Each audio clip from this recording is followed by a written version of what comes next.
sa ating FB page. Okay, so George, nasa second half na tayo na ating programa. Okay, ready na po ang ating, yung dalawa nating panauhin. Ready Okay, na, ready? via Zoom. Via Zoom, Okay. ayan. Siyempre, ang second Vice President po ng PhilToa, si Ma'am Mary Ann Ong at ang kanilang Secretary General, si Sir Harold Atondo. Ma'am Mary Ann at saka Sir Harold, magandang umaga sa inyo at welcome sa Going Places. Magandang umaga po sa inyong dalawa at sa inyong mga tagapakinig. Aha, nako. Ma'am Mary, nakausap na namin kayo dito before, ano?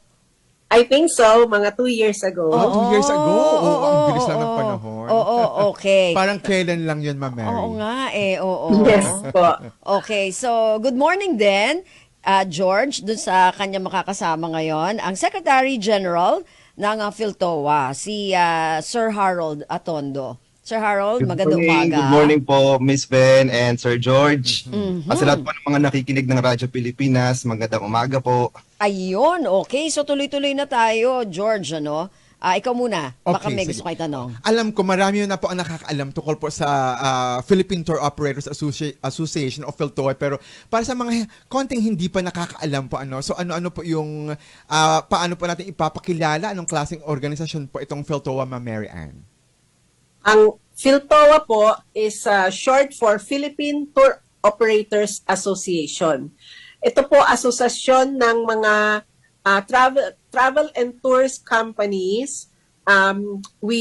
It was founded 1986 pa po ito. Wow, 1986, ang tagal na. Yes. And then, hindi lang po kami ngayon tour operators only. Kasama na rin namin po mga hotels, resorts, airlines, bus companies, theme parks, and a lot of the travel-related companies po. Ayun. So yun ang PhilToa. Oo. Yes. Ang pinakamaganda ngayon, yung inaabangan ng ating mga travelista. Oo, Ma'am syempre, Mary, taon-taon. ayan na naman itong ating travel fair na ito. Baka pwede nyo pong ikwento sa amin at saka ni Sir Harold. Okay. Itong aming Philippine Travel Mart is this year, ika-35th year na po namin. Wow! 35th. So, yeah, it is the longest running travel show in the Philippines. Wow. So, very proud po kami dito. At this year, almost 300 ang exhibitors all over the Philippines ang makikita ng mga travelista ninyo pag nagpunta sila sa SMX this coming September 6 to 8. Mas marami po ba ngayon, Ma'am Mary, na mga exhibitors natin compared nung nakaraan? Opo. At ang feeling po namin, parang nag-aagawan po sila this year na feel po namin na ang dami pong gustong sumali pa. Kaya lang po, syempre, limitado rin po ang space natin. Okay, so limited pala. So Dyan sa SMX Convention Center. Oo, Yes. no? So, anong natin? Kay Sir Harold naman. Sir Harold, ano yung tema natin para sa ating travel fair ngayong taon? Ma'am, ang tema natin ngayon is Love the Next Gen Tourism. Ito po ay actually umiikot po sa 4 na pillars ng responsible tourism, which is digitization, sustainability, and inclusivity and wellness. So ito po ay isang malaking pagtitipon-tipon ng mga kaagapay natin sa industriya ng turismo mula po Region 1 hanggang Region 18. Kagaya nga po ng sinabi ni Ma'am Mary Ann, ito po ay pinakamatagal at ang taunang travel mart ng bansa. Just to add on to what she mentioned, ito rin po ay supported ng Department of Tourism at saka ng Tourism Promotion Boards of the Philippines. So ngayon po, ito ay kakaiba dahil hindi lamang po mga tour operators or mga packages po ang ibebenta natin dito, kundi mga experiences na bago sa panlasa o sa pagtingin ng mga Pilipino na gusto pong mag-travel. Nandito rin po ang mga airlines, mga hotels, and kagaya po ng sinabi ko, no, mula po Region 1 to Region 18, bit-bit po ng bawat region ng kanilang mga stakeholders para rin po may pakita nila or ma-showcase nila ang kanilang mga produkto sa bawat region, pati na rin po kanilang pagkain, kultura, sining, at kung ano pa pong bago para po sa Pilipinas or para po sa pagkakaisa ng buong Pilipinas in terms of the tourism standing po ngayon, no? Kung ano na po ang sitwasyon ng ating turismo ng bansa. Ayun. O, George. Oo. Naalala ko kasi Sir Harold at Ma'am Mary, last year, pumunta kami ni Van sa Philippine Travel Mart, talagang pabonggahan ang mga booth ng mga probinsya, talagang wala kang tulak kabigan doon kasi ang gaganda, tsaka ang sasap ng mga kape, yung makakanin, yung mga ulam, di ba, yung mga produkto. Pero Ma'am Mary, kanina binanggit mo, mahigit sa 300 exhibitors po ang kasali ngayon sa 35th Philippine Travel Mart. So, ano po yung dapat abangan, yung parang medyo magbigay tayo ng mga highlight para sa ating mga nakikinig na mga balak po pumunta sa 35th Philippine Travel Mart. Alam ko yung isa dyan, syempre yung mga medyo mas mura, mga nakapackage yung mga air tickets. Ayan ang inaabangan mo, George. So may mga medyo nag-iipon sa budget. Oo. Yes po. As usual, lahat nga po ng regions, dadalhin nila ang mga stakeholders nila na magbebenta ng mga packages. At saka, this year, marami pong nag-aabang rin. Meron ho kaming mga airlines na kasali na magbebenta po ng very affordable prices. Not only local, but also international. International din. Oy, Ma'am Mary, yung pagkasabi mo ng very affordable, mga ilang mga diskwento ba yan? Medyo bagsak presyo ba yan? Bagsak presyo ba yan? Kaya ina-expect po namin mahahaba ang pila, so come early. Ayan. Mag-open na kami ng 10 a.m. On Saturday and Sunday, which is September 7 and September 8. On September 6, yung first day, meron lang po tayong opening ceremony. So, open to public by 11 a.m. Aha. Pero may exhibitor na rin po doon. May mga exhibit na rin. Opo, andyan na po sila. Okay. Kasi po, nandyan na sila by 8 a.m. actually. Oo, kasi magsiset up. Baka the night before nandiyan na po, or nights before Ma'am Mary Ann, kasi magsiset up sila ng mga booth. Yes. Yes. Yung mga bonggang booths na makikita mo, I'm sure this year they will outdo themselves again. Yung naalala ko ba, nung last year, sa Capiz, talagang may palaisdaan, tapos parang may nagsasaing doon, may nagluluto. May natikman pa tayo na kape.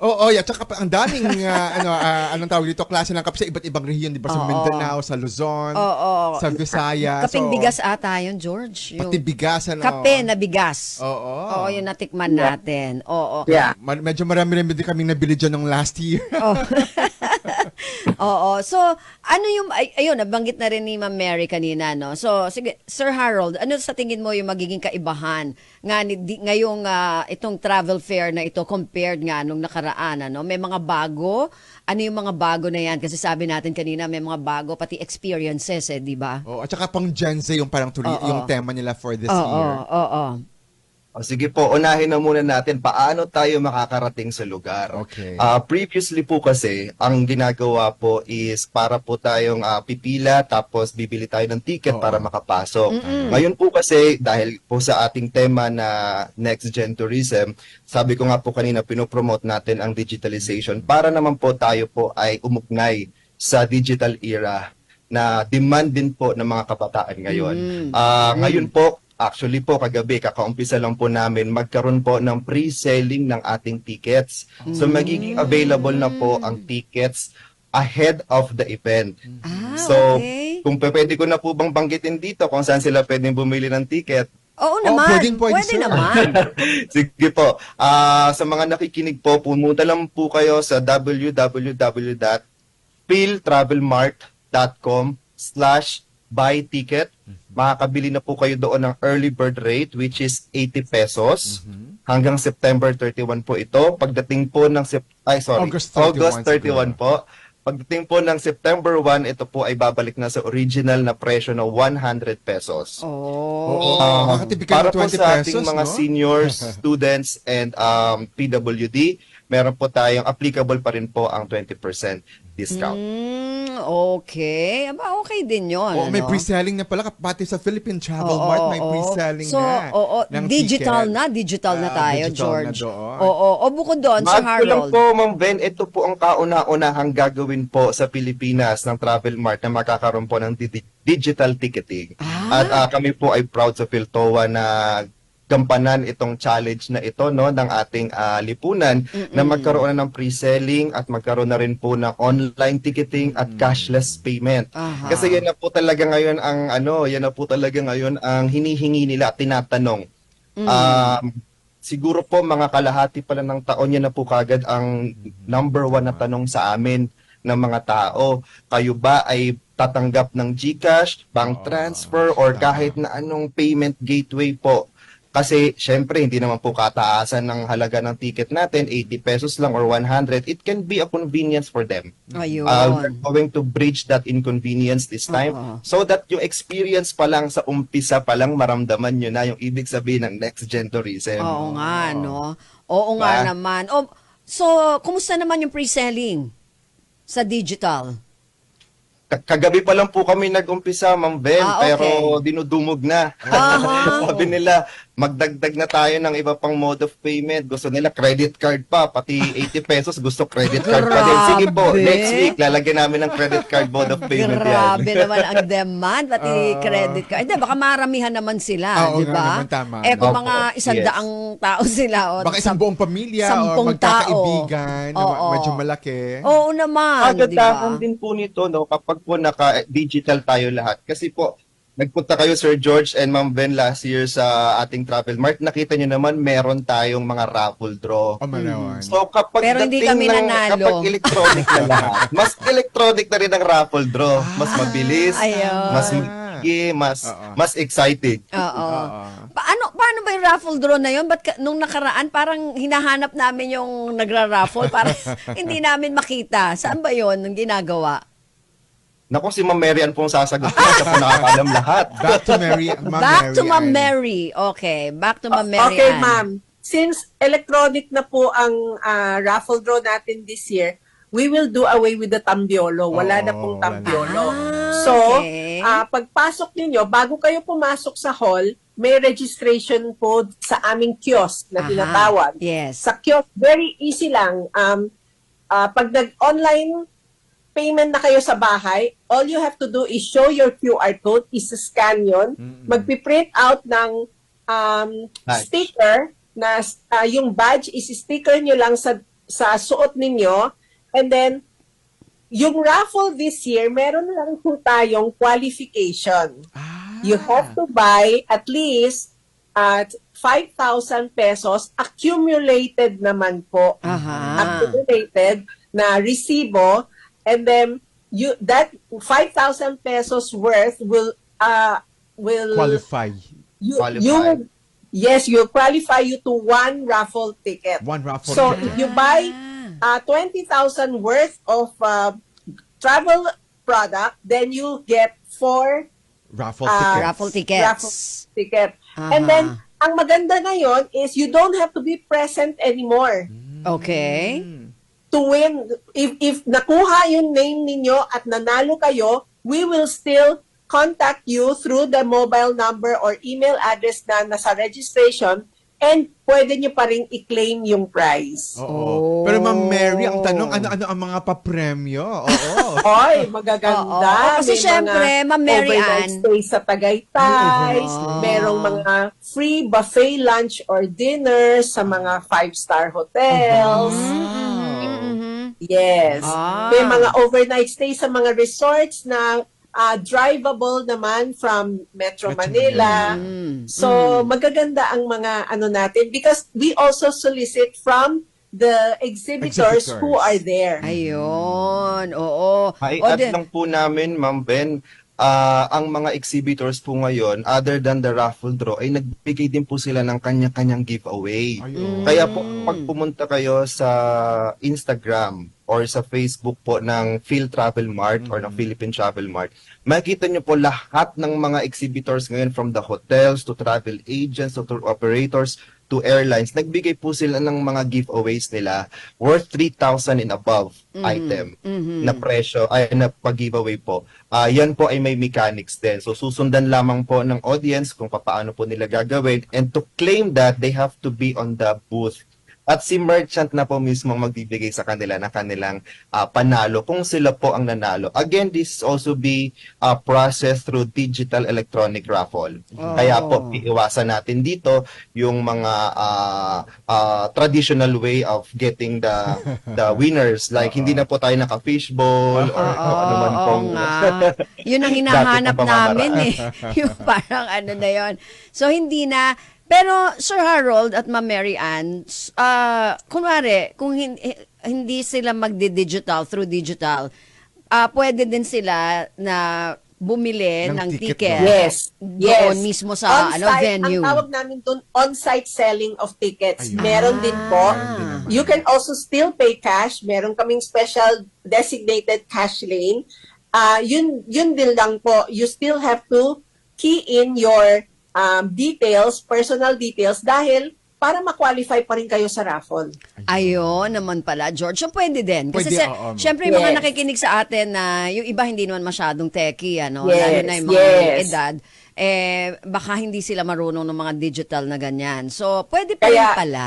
Opo. Okay. Covered po lahat tayo. Ayun, okay. O, George. Kasi inclusivity nga isa sa mga pillar, no? Oo. Na binigay ni Yes. Sir Harold kanina. Oo. Medyo balikan ko lang ng konti yung tema na Love the Next Gen Tourism. So ano po yung parang yung turismo sa Pilipinas na talagang ating iniaalok po ano sa ating mga next generation travelista, Ma'am Mary. We are now big into sustainability po. Kasi may all over the world naman talaga, yun na po ang tema na gustong i-promote ng mga tourism countries. Sa atin, medyo mabagal lang ho tayo dito, pero ang napapansin po namin, yung next gen, which is the Gen Z people, that's big for them, yung sustainability. Talagang binabasa nila kung every hotel or resort, kung ano yung sustainable practices that they practice before they will use that hotel or not. Parang part of their decision-making process na rin yun. Oh, kung pupunta sila doon sa lugar na yon. Yes. Kung organic yes. ang mga pagkain siguro. Oo. Kung di ba yung kanang energy, renewable energy, yung bahagi pa Yes. Oo, yung mga Yes. sustainability, sustainability ganyan. practices, di ba? Oo. Tapos yung mga tuwalya, yung mga bedding, parang ganun po. Ano. So, Yes. ng mga Yes, Sir George. Gen Z Actually, members. if I may add, I already mentioned this before during an interview na sinabi po namin na Love the Next Gen Tourism is not a futuristic. This is actually happening now. So this is a social proof that Filipino travelers are already smart enough to check on the things that, in line po sa kanilang mga values at sa kanilang mga knowledge, so that kasi ngayon in control na po ang mga traveler. They want something that they would like to experience, they want convenience, they want meaningful travel, they want security on their travel. Lahat po yan, makikita nyo po yan sa Phil Travel Mart na parating. Because Ayun. this is already a social proof that we are on that level of tourism right now. Hindi na po tayo pa-backwards. Lahat po tayo ngayon is towards Forward the global demands na rin po ng tourism. So, kagaya na banggit ko kanina, it is a showcase of where we stand right now in tourism industry. Aha, okay. Nung last year na balitaan natin 60,000 travelers yung bumisita dito sa yung mga travelista natin, umabot sa 60,000 bumisita Sa diyan 34th sa Travel Mart. PTM, 'di ba? Ngayon ba ano ba yung mga expectation natin sa mga pupunta na mga travelista natin sa PTM? We are also expecting, if not the same, more. Kasi we are really targeting schools because ang daming mga nakita ninyo, yung different regions are there to showcase kung ano yung mga produkto nila. And I think sa mga not only tourism students, I think pati history students, culture, anthropology Anthropology. students, magandang pag-aralan din pumunta doon at matuto kung ano-ano ang mga evolving din naman kasi ang culture ng bawat region natin. Mhm. Oo. Ayun. At saka yung ticket price mo, parang ano kay nung panalong-panalo ko na sa ang mga freebie, mga free taste mo doon. Ang dami mo. Yes, yes po. Oo. Matitikman Alam- ng mga inumin, ng mga pagkain doon sa Philippine Travel Mart. Yeah. Oo, ang Last dami-dami. year po, last year yung Soc Sargent namigay po ng tuna maki. Oo, yun. Ba, hindi Diba? namin naabutan Ah, yun, Bakit ah. wala tayo nun, George? Halos buong araw din kami dyan. Nung opening day kami nandoon. Buong araw tayo, Yes. wala tayong tuna doon. Baka ngayon meron Oo. ulit. Kape, Oo. yung kapeng galing sa Soc Sargent. Oo, yun. At saka para At saka makapag... last year, yung mga fabrics, no? Yung Oo, yun, fabric. tama. Yung mga, actually, yes, yung nakabili... mga handicraft was also offered there. Meron Oo, pa nga tama. po on the Oo. spot Oo. making. Oo. di Si ba? Ben. Oo, nakabili ako nung runner, Table table runner, runner. table Manik. runner. Yes. Oo, nakakuha tayo This year meron po tayong booth na selling yakan with textiles. yakan. From Mindanao.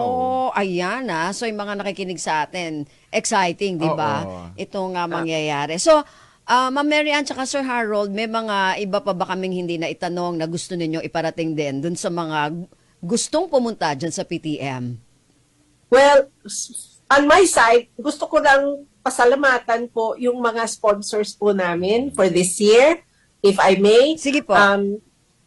Of course, DOT, the Department of Tourism and Tourism Promotions Board as our co-presenters every year yan. Thank you very much. And our credit card partner this year is Union Bank. Mhm. Our airline partner is Philippine Airlines.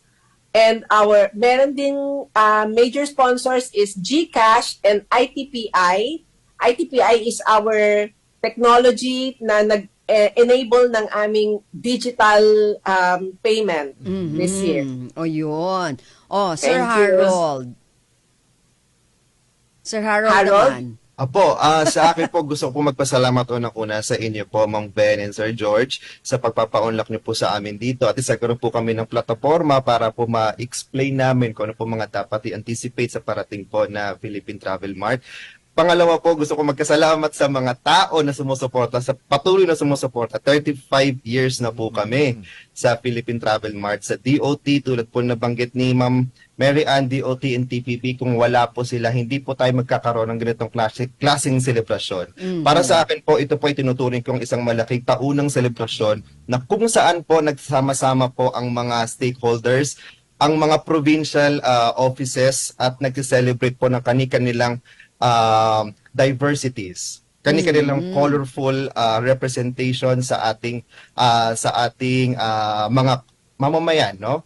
Kasi po ito po ay pinakamalaking platform din para sa kanila na ma-showcase nila ang kanilang mga produkto sa mga iba't ibang generation, sa iba't ibang walks of life.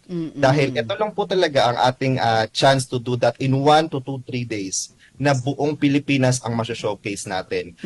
Sa mga papunta, sa mga bumili na ng ticket, kayo po ang una kong pasasalamatan dahil ang excitement po ninyo ang nagbibigay sa amin ng lakas at patuloy na pagsusumikap na gawin po itong pinakamalaki at pinakamatagumpay na Philippine Travel Mart.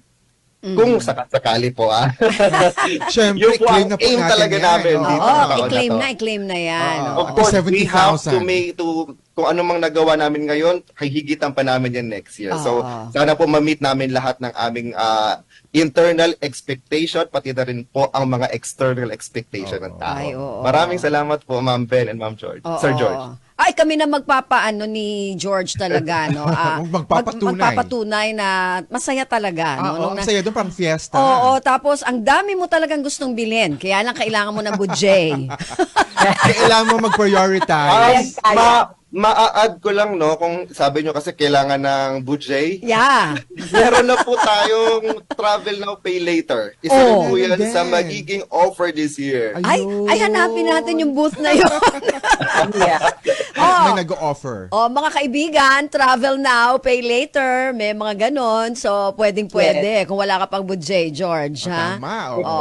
Oh, travel now, pay later dun sa mga mag-iipon-ipon pa, 'di ba?